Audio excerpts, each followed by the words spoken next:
Are you a lazy student? अगर हाँ तो ये वीडियो आपके लिए है। ये है रिचर्ड फाइनमैन। आप इन्हें द फेमस फाइनमैन टेक्निक के थ्रू जानते होंगे। 1918 से 1988 के बीच उन्होंने क्वांटम मैकेनिक्स डेवलप की, नोबेल प्राइज जीता और उस दौरान वो दुनिया के सबसे फेमस साइंटिस्ट भी थे। ये तो शायद सभी जानते होंगे, पर जो बात लोग नहीं जानते वो ये है कि कॉर्नेल यूनिवर्सिटी में उनके कॉलीग्स उन्हें लेजी एंड केयरलेस मानते थे। इनफैक्ट फाइनमैन ने 1981 में एक इंटरव्यू में एडमिट भी किया था, मैं बहुत इररिस्पॉन्सिबल हूँ एंड मैं सबको यही कहता हूँ कि मैं कुछ भी नहीं करता। जब रिचर्ड फाइनमैन जैसे लोग लेजी हो सकते हैं तो मेरे और आप जैसे लोगों के लिए क्या ही उम्मीद बची है। इन टुडेज वीडियो में आपके साथ कुछ ऐसी टिप्स शेयर करूंगी जो आपके बहुत काम आएगी, खासकर उन लोगों के लिए जो बहुत लेजी हैं। इन टिप्स के थ्रू आप अपनी एक्टिविटीज को स्मार्टली शेड्यूल कर पाओगे, जिससे आपके लिए प्रोक्रेस्टिनेट करना या चीजों को पोस्टपोन करना मुश्किल होगा। Tip number 3 is the most interesting one. ये उन स्टूडेंट्स के लिए है जो कंसिस्टेंट रहने में स्ट्रगल करते हैं। सो मेरे नहीं बट अपने फायदे के लिए इस वीडियो को पूरा जरूर देखना। ये चीजें आपको इंटरनेट पे शायद ही कहीं सुनने को मिलेंगी, so get ready for some exciting stuff. सबसे पहली चीज है, never forget that you are a master procrastinator. You know, कई बार जब हम अपने लिए डेडलाइंस या टारगेट्स रखते हैं तो हम खुद को ओवर एस्टिमेट करते हैं। जैसे ये असाइनमेंट, ये तो आराम से हो जाएगा, इसके लिए 7 दिन बहुत टाइम है। ये टेस्ट, इसके लिए तो सिर्फ 3 चैप्टर्स पढ़ने हैं, 1 हफ्ते में आराम से हो जाएगा।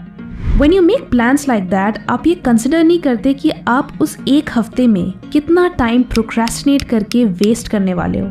You forget कि एक्चुअली ऐसा कभी नहीं हुआ है कि आपने टाइम से पहले अपने डेडलाइंस मीट किए हों, या किसी टेस्ट से पहले आप 100% प्रिपेयर्ड थे, नो मैटर वो कितना ही ईजी या डिफिकल्ट क्यों ना हो। Never underestimate the power of a common man procrastinating. So every time आप किसी इंपॉर्टेंट चीज के लिए प्लान कर रहे हो तो हमेशा अपने लिए अलग डेडलाइंस रखो, जो कि रियल डेडलाइन के 1-2 दिन पहले हो। दिस विल एंश्योर कि आप वक्त से पहले उस चीज को फिनिश करोगे एंड लास्ट मिनट पैनिक नहीं करोगे। ये सिर्फ प्रोक्रेस्टिनेशन के लिए ही नहीं बल्कि इन जनरल भी अप्लाई करता है। कई बार लोग जेन्युइनली दूसरी चीजों में बिजी हो जाते हैं एंड वो अपने डेडलाइंस के लिए वक्त नहीं निकाल पाते, बट अगर आप अपने दिमाग में उन डेडलाइंस को प्रीपोन कर लोगे तो आप प्रोएक्टिवली उनके लिए टाइम निकालोगे एंड उन्हें फिनिश करोगे। फ्रेंड्स, बहुत जल्दी हम 7,50,000 सब्सक्राइबर्स का माइलस्टोन हिट करने वाले हैं। One thing I noticed is that कि 80% रिटर्निंग व्यूअर्स हमारे वीडियोस को देखते जरूर हैं बट चैनल को सब्सक्राइब नहीं करते। अगर आप सभी हमारे चैनल को सब्सक्राइब करेंगे तो हम बहुत जल्दी 1 मिलियन मार्क हिट कर पाएंगे। तो please show some love and support, hit that subscribe button and press the notification bell so that आप ये amazing videos miss ना करें। Next thing is actually a time management strategy जो आपके procrastination को control करने में help करेगी। Although इसे मैंने पहले भी एक वीडियो में mention कर रखा है, but इस बार मैं आपको ये भी बताऊंगी कि आपको इसे कैसे apply करना है। लोग पूरे दिन कुछ और होना हो, 2 चीजें जरूर होंगी। जैसे जैसे दिन निकलता जाएगा आपके एनर्जी लेवल्स गिरते जाएंगे एंड पावर ऑफ टेम्पटेशंस बढ़ती जाएंगी। पावर ऑफ टेम्पटेशंस का मतलब क्या है? इसका मतलब ये है कि आपके अराउंड जो डिस्ट्रैक्टिंग एलिमेंट्स है, जैसे आपका फोन, नेटफ्लिक्स, सोशल मीडिया, उनकी टेम्पटिंग पावर बढ़ती जाती है एंड आपके लिए उन्हें नो बोलना और डिफिकल्ट होता जाता है। ये डैन एरेली की थ्योरी है from the book the honest truth about dishonesty.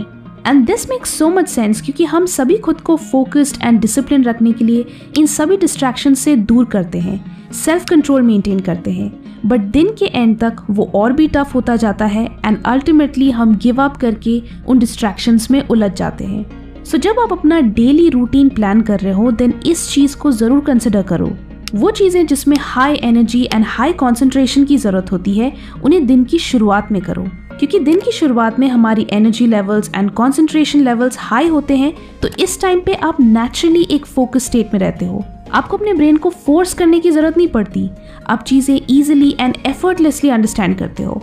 सो अपने दिन को अच्छे से यूटिलाइज करने के लिए divide your day into 3 parts. जो सबसे डिफिकल्ट एंड चैलेंजिंग सब्जेक्ट हो उसे दिन की शुरुआत में करो, जैसे सब्जेक्ट्स लाइक फिजिक्स, केमिस्ट्री और एनी अदर सब्जेक्ट जिसे पढ़ने में आपको ज़्यादा जोर आता हो या जो कॉन्सेप्ट हैवी हो उसे first thing in the morning करो। दिन के सेकेंड हाफ में वो सब्जेक्ट्स पढ़ो जो कंपैरेटिवली ईजी हो, जैसे हिस्ट्री और ज्योग्राफी, क्योंकि ये सब्जेक्ट्स फैक्ट हैवी होते हैं एंड कॉन्सेप्ट हैवी नहीं, तो यहाँ आपको सिर्फ मेमोराइज करने की जरूरत पड़ेगी। So you can do them during this time. And night time में वो चीज़ें करो जो ईजी हो। So I remember I used to do all of my numerical subjects at the end of the day, because numericals में आपको सिर्फ exercises solve करने होते हैं, आपको कुछ मेमोराइज नहीं करना पड़ता। सो इवन इफ मैं रात को बोर होती थी या मुझे पढ़ाई करने का मन नहीं करता था, तो मैं गाने सुनते सुनते 2 से 3 एक्सरसाइजेस सॉल्व कर देती थी। सो यहाँ पॉइंट ये है कि क्योंकि आपको पता है कि जैसे जैसे दिन गुजरेगा आपके प्रोक्रेस्टिनेट करने के चांसेस बढ़ते जाएंगे, तो आपको मेक श्योर करना है कि आप दिन की शुरुआत में ही अपनी इंपॉर्टेंट चीज़ें टैकल कर रहे हो एंड आप कुछ भी रात के लिए पोस्टपोन नहीं कर रहे। इससे आप पोस्टपोन करने के चक्कर में एक पूरा दिन वेस्ट नहीं करोगे एंड अपने दिन को अच्छे से यूटिलाइज भी करोगे। Next point is actually a solution जो हर स्टूडेंट के लिए इन जनरल काम आएगा। एग्जाम में आपको बहुत सारे books, notes and different sources refer करने होते हैं, both online and offline. Online PDFs and study material को एडिट एंड स्कैन करने के लिए स्टूडेंट्स पीडीएफ एलिमेंट यूज कर सकते हैं। यहाँ आप colourful highlights, underline and text editing जैसे फीचर्स यूज कर सकते हो। जस्ट लाइक इस ओरिजिनल डॉक्यूमेंट में मैं डायरेक्टली टेक्स्ट ऐड कर सकती हूँ एंड साथ साथ साइड नोट्स भी ऐड कर सकती हूँ। दिस वे इन डॉक्यूमेंट्स को रीड एंड अंडरस्टैंड करना और आसान हो जाता है। प्लस ये नोट्स बनाने के लिए या अपने नोट्स को समराइज करने के लिए भी बहुत अच्छा टूल है। इस एडिटर की सबसे कूल फीचर ये है कि आप यहाँ अपने टेक्स्ट बुक के पेजेस को स्कैन करके डायरेक्टली ओपन कर सकते हो एंड उन्हें नॉर्मल पीडीएफ्स की तरह एडिट कर सकते हो। ये कन्वर्टर टूल की तरह भी काम करता है, तो आप अपने डॉक्यूमेंट्स को word, excel, PowerPoint and other formats में आराम से कन्वर्ट कर सकते हो। एक और यूनिक फीचर है इनका सिग्नेचर टैब, जिसका इस्तेमाल करके आप अपना एक इलेक्ट्रॉनिक सिग्नेचर बनाकर उसे फॉर्म्स एंड पर्सनल नोट्स में ऐड कर सकते हो। ये आपके स्कूल या कॉलेज के ऑनलाइन डॉक्यूमेंट्स को रीड, एडिट एंड समराइज करने के लिए एक बहुत अच्छा टूल है। अगर आपको यकीन ना हो तो इसका फ्री वर्जन खुद ट्राई करके देखें। डिस्क्रिप्शन में दी हुई पहली लिंक से आप इसे डाउनलोड कर सकते हो। Now the third point is a little debatable, लेकिन कुछ भी कंक्लूड करने से पहले listen to the entire explanation. Use motivation if it's difficult to be consistent. I know, debatable, but please bear with me.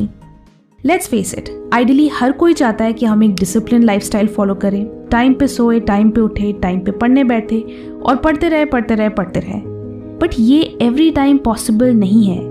There are days जब आप genuinely focus करने में struggle करते हो। Some days आप इतना focused and motivated feel करोगे कि 3 दिन की पढ़ाई 1 दिन में finish कर लोगे।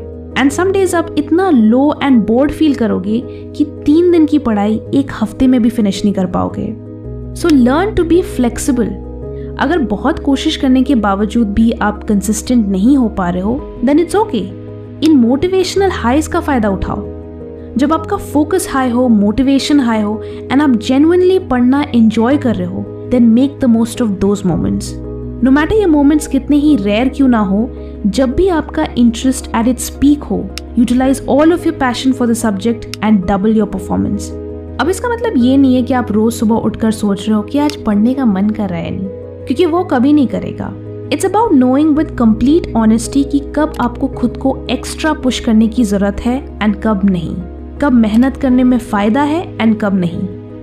Consistent and discipline lifestyle in general अच्छी चीज है, बट यहाँ गोल ये नहीं है कि आप कोई रूटीन फॉलो करो या डिसिप्लिन मेंटेन करो। गोल है एग्जाम में अच्छे मार्क्स लाना। इट डजंट मैटर आप एवरीडे पढ़ाई करके अच्छे मार्क्स लाओगे या कम एफर्ट में अच्छे मार्क्स लाओगे।